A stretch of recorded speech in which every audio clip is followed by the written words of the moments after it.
Hello and good morning, everyone. My name is Justin Nimergood. I am the host of the Real Estate Rockstars podcast. I'm so excited to be here with you this morning for episode 12. We have a wonderful guest coming on today. His name is Dima Raketa. He is just an absolute dynamite guest. A little bit about Dima. He is a leading international expert in business development, digital marketing, and reputation management. A two-time Stevie Award winner, recipient of multiple prestigious industry awards, and a Forbes contributor, he has helped brands transform their reputation into a powerful business asset, leveraging AI, crisis management, and innovative branding strategies to drive sustainable growth. As the CEO of Reputation House, Dima has worked with businesses in 15 plus countries, guiding companies across the US, UAE, Europe, Asia, and Africa in turning reputation challenges into opportunities for expansion. His expertise spans crisis management, brand trust, digital influence, and corporate reputation strategy, helping both startups and established corporations enhance their market presence and credibility. A sought after international speaker, which he's actually at a conference here today where he'll be speaking, Dima has delivered impactful talks at Seamless Dubai, African FinTech Forum, and Digital Marketing Nights in Hong Kong, offering deep insights into AI driven reputation management, brand resilience, and psychology of consumer trust. His presentations blend real world case studies, cutting edge trends, and actionable strategies, making complex topics accessible and valuable to business leaders. It is without further ado, I'd love to welcome Dima Raketa to the show. Welcome. Yeah, thank you so much for having me here. Such a very warm introduction. Thank you so much. Yeah, actually, when 10 years ago I have joined the company Reputation House as a consultant, I was, the only question I had in my mind, who is paying for reputation management, for online reputation management? And I have found that there are a lot of customers, there are a lot of people, a lot of companies, governments, and even events who are in need of reputation. Mm. So, for example, no, not for example, we have plenty of case studies during these 10 years, and I was very happy to dive deep into this industry. And, it's so diverse. And I would be very happy today to answer the question and maybe share my knowledge, my experience.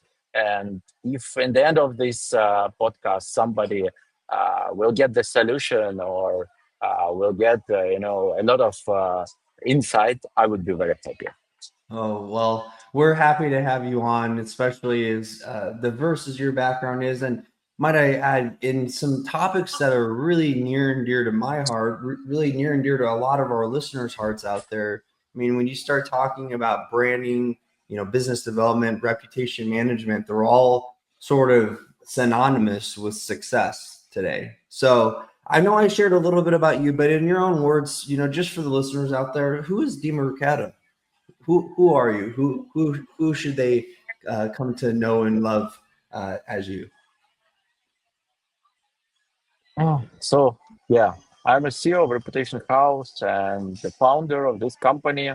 We started with something very simple. It was like, we tried to answer the question, what do Google says about you as a company, as a persona, and so on. And we have found that too many people all over the world, they're trying to Google, if we speak about the companies, they're trying to Google before they start to use services or buy any products or something like that. If we are speaking about the personas, our core clients, they are, mostly businessmen, mostly people who are involved in international cooperation and something like that. And yeah, for sure, we have found that it's very valuable to have the proper Google result page. What it means? It means if you start a business and trying to open a bank account, bank compliance managers, they're looking through the Google. What does Google say about you? And we have found that mostly there is a big gap between how you perceive yourself and how the audience and the Google perceive you. It Mm, means that there is and we are trying to fulfill this gap. So you can do a lot of charity, you can do a lot of, uh, you know, uh, big and valuable things, but mostly Google doesn't know anything about this stuff.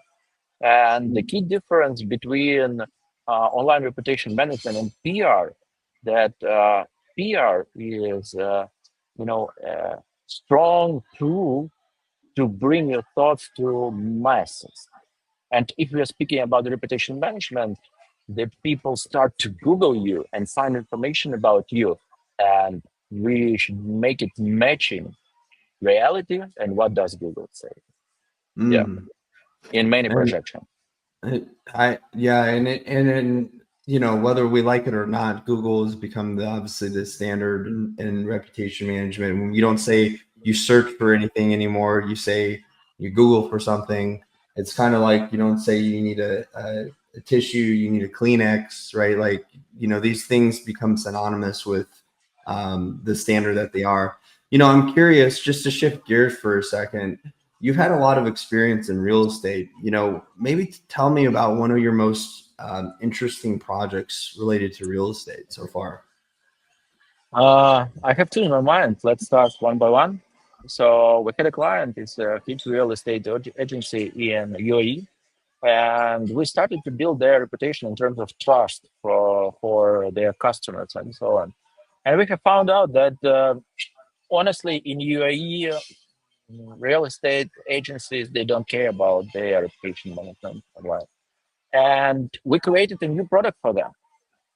We created a product which is called HR reputation management because the key issue was the owner of the company he wanted uh, the best agents to come to work in his place, Mm, and we created a specific HR reputation for this company because they are doing a lot for their employees.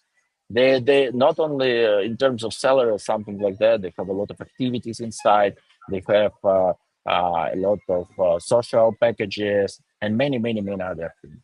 When we delivered all this stuff to the internet, we used platforms not only Google, also we published a lot of YouTube videos. We published many things in the social media. We published a lot of interesting things in, HR portals and aggregators about their company and so on. And in the end of the day, after 8 months of working with us, they applied for several awards in UAE uh, mm. as the best real estate agency, best place to work, and so on, and they won. They Wow. won because judges they were, exploring the web about what is happening and so on, and they found a lot of positive things comparing to their competitors and rivals. That's the reason they have won this one, and they were extremely happily. You better go to work to a award winner agency in terms of human resources. Then you're going to the no name. And I was very amazed that during working with them, we have understood that there are more than 40 different platforms where information about the company, which means reputation, can be published by users, not only by the company. It was published by users, and those reviews, not only reviews, but let's call it those reviews, they were extremely valuable when you make a decision: do you want to work with this company or not? So in the end of the day, he had the opportunity to hire top talents from the market only because they are very good. They seemed very good in the web. Yeah, that's it. So it's not a complicated way. In case you know what are you doing, and in case what is your objective. but for sure it takes time. There, my I like the words. Says that no, it takes 20 years to build reputation and only five seconds to ruin it. So Oh yeah, who knows this one, they act different. That's the point. But anyway, that, you should take care. that's a famous Warren Buffett quote, and I Yeah. love that quote because it's so true, right? And for those of you listening out there that think that your reputation management is not important, let this be a lesson to you that it is. In fact, in today's market, I would argue that it's probably one of the top three most important things to building a successful brand long term because consumers are so educated. This is the thing I say is consumers are so educated. It's not like 20 years ago where you were doing the educating on your brand to someone else. Oftentimes when you speak with a consumer, they've already done their homework on you. They've already Googled you, they've already looked you up, they've already looked at your reviews. They know about as much as your brand as you do about them. So that's very well said, Dima. Now, what is that? That's a great example of a positive success story. But what about maybe one of your most challenging clients from a real estate perspective, and maybe how you got through kind of the challenges that you were embarking on with them? The biggest challenge when we start to work with the clients who are already facing informational attacks. Uh, So this world is unfair, and your competitors and rivals, they use different methods. They do different things, and sometimes they do very sophisticated informational attacks. These informational attacks can be dedicated to personas, stakeholders, owners, companies, events, and so on. And sometimes, sorry for saying that, in big companies there is a special department uh, who are fueling the war against their competitors. oh, There are no a lot of cases in real estate, but there are a lot of cases in pharmacy, in gambling, in gaming, and some other specific industries. So working against their customers, working against their competitors, it's one of the key responsibilities of these departments. But we're on the white side, and we are very happy to be on the white side. We are only protecting our clients from such kind of information attacks and how it works. So we have a special software. For sure, everybody can use the same software like we use. It is called Social Media Listening Tool. In hmm. a in a in live, you can get all the mentions about the brand, which are published in social media, in newspapers, different articles, interviews, and so on. And this software gathers all these mentions, provides you sentiment analysis, and shows you, spikes, for example, if something happens. So you will be the first, but you don't have to wait while your friends or maybe your colleagues will send you a link through the WhatsApp. You will be the first who knows that, oh God, something happens and I Oh, have to do yeah. this one. And sometimes, not sometimes, nearly 90% in cases, customers come to me and say, okay, Dima, I have this analysis. I have this research. I understand the sentiment. I know that 12% of mentions during the last month were negative about my brand. And this is the question I like mostly, the core question. What should I do next?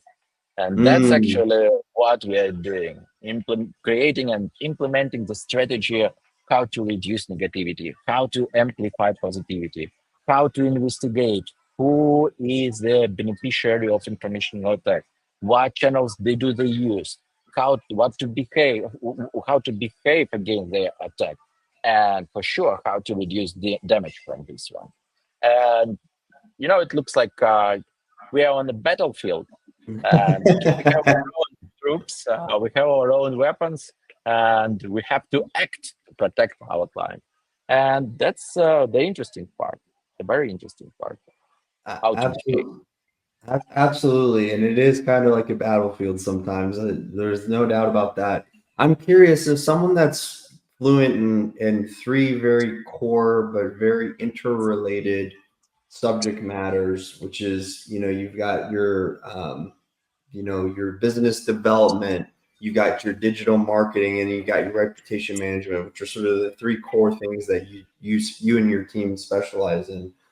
Is there one that sticks out to you as your favorite, or your one that you think is going to be the most important of the three, or are all three interrelated and almost equally important and need to be sort of symbiotic in this relationship and moving a brand forward in the coming years? I mean, how do you see it? Mm, if we are speaking about the reputation management, it consists of three core things. Number one, it's you know it's like an area which connects three core things. This number one, social media. This number Hmm. one. So everybody now has social media. They're posting something. They have the pages of the company. They manage them. Many of them do it very well, even before the era of AI. The second core thing is, as I mentioned before, social media listening. You should be the first person who knows what is happening. But on the other hand, social media listening is bringing you on the table something like brand insights. We had a client. They have a lot of coffee shops. I cannot, because of the non-disclosure agreement, I cannot tell the brand name. But they have a lot of departments all over the country, and we started to do the monitoring. We call it social media listening monitoring, and uh, you know, uh, we found that in the south of the country, many users of their product, they found that the taste was sour. And if we're speaking about the north part of the country, they have found the taste of their product was something like sweet. With our brand insights, they have changed the recipe in different part of the country, and with this way, they have reduced the negativity, and people started to love their product more. What it means. So social media listening can deliver you brand insights. And this is the crucial part, one of the crucial parts. Yeah. And the third one is PR, for sure. Classic PR. So mix of social media management plus social media listening plus PR, it means reputation management. Ah. So in this case, I'm on the side of reputation management because business development, especially in the era of AI and the era of the internet, it's nearly impossible if you are nobody, no name, and the internet doesn't know anything about you. And a- as I know from my experience, mostly our clients they think that it's very complicated, Hmm. so at least we can understand what the people say on our social media page in Facebook or Instagram, something like that. But they don't know how to manage with this. They don't know what to do in terms of crisis. They don't know what to do in terms of new product launch. They have launched the product and they just sit and do nothing and just listening what they're gonna say. But today with different tools, working with the agencies, not agencies, using different the tools. Uh, Today it's very easily to take control over your reputation on data. Yeah. Wow. Wow. Wow. Wow. Wow. So valuable. This insight is so valuable. And I really hope our listeners are taking good notes out there, because this is an absolute masterclass in reputation management. Now, Dima, we're going to shift gears to the final section for our podcast this morning. And we'll get into some more personalized questions, if you will. So just Okay. bear with me. The first one is this. So let's say it's your 80th birthday. Okay. Who is there around you? What's going on? Set it up for us. What's going on for your 80th birthday? Your birthday. My birthday or my friend's birthday or girlfriend. Your birthday, for your 80th birthday, 80. You're turning 80. Who's there? What's going on? uh, I don't have to be positive, right? You don't know. I wish to get to the 80 because modern world is complicated, and nobody knows what will be tomorrow. We used to live in the world before, just a couple of years ago, when uh, we could during the conferences, speakers from the stage, they were telling that on the next 3 years, on the next 5 years, in the next 10 years, and something like that. But now, with the world of AI, where one update of chat GPT can vanish the whole industry, honestly. Yeah. We're looking only what is the future for the next 2 weeks. So the next 2 weeks world now is on the table. And answering to your question, I want to celebrate it in Mexico and Cancun, backpacking, being alone, and being very, very, very far away from the internet, mobile phone, social media, and so on and so on. Because, in my personal opinion, we are the last generation who can afford ourselves, being so close with the nature, with our human entity, and we can do what we like still. The next generations, I'm so scared about what is happening. I don't want to predict anything, but I'm very happy to be one of the last generation who can act whatever we like. And actually enjoy nature, right? Yeah. It's so Yeah. amazing how little we see that going on anymore. So here's the next zinger for you. It's the next question. Let's say it's your last day on Earth, and you can only preserve three items. You can only have three items that are going to preserve with you, and these items are going to go in a time capsule. Okay, so what are those three items that you want to preserve in that time capsule, and why? First of all, bottle of rum. Bottle of rum. Very Pen and good. the paper. Pen and the paper. Pen and You paper. know why? Because I will drink the bottle of rum first, Yeah. then I'll write a message to somebody, I don't know, and put it in the ocean. Yeah. And put it in the ocean. Put it in that bottle in the Yeah, ocean. exactly. Let it Exactly. let it Exactly. sail away. Maybe it will be useful for the next the last man on the on the land. On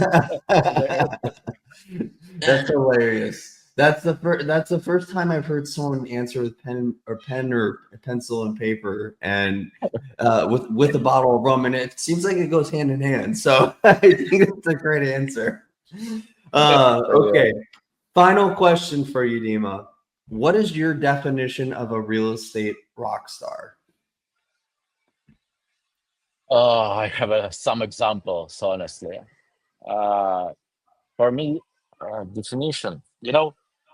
Those guys, they are very open. They're always smiling. They they wake up with the thoughts of how to bring value to the real estate market. They're very happy to communicate, to contact with the customers, partners, and so on.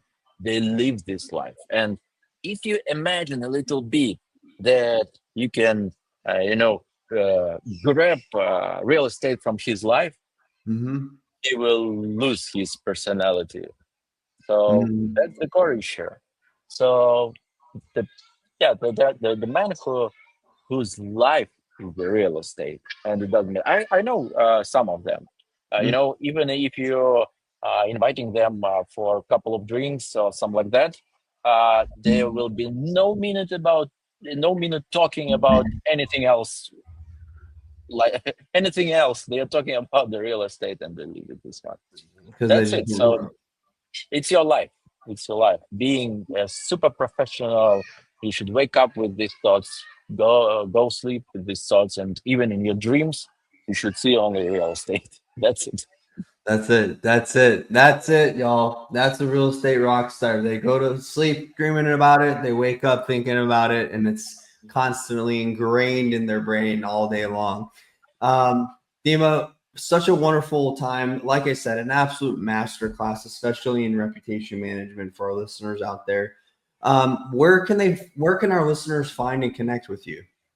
The best thing is to use LinkedIn for sure. Just DM me, Dima Raketa, the same name. You can find easily. Feel free to ask me any questions in terms of reputation management, but also if you don't understand something or want to know more, I will share some materials and it will be much more easier. For example, what to do, some maybe small checklist or something like that. What to do in case your persona and the internet doesn't know anything about you. What are 3 steps which you can do by yourself without any budget, with a zero budget? It's absolutely real now, without any budget, just spending a couple of hours and make Google think about you. What do you want? That's it. Wow. Wow. There you have it, folks. Reputation management on zero budget. So keep that in mind. Dima's the man. If you need reputation management, make sure you go to him. Folks, another wonderful episode here on the Real Estate Rockstars. I'm your host, Justin Nimergood. We're signing out for today. We'll see you again next week. Thanks, everybody. Thank you so much. Bye bye. Have a good day.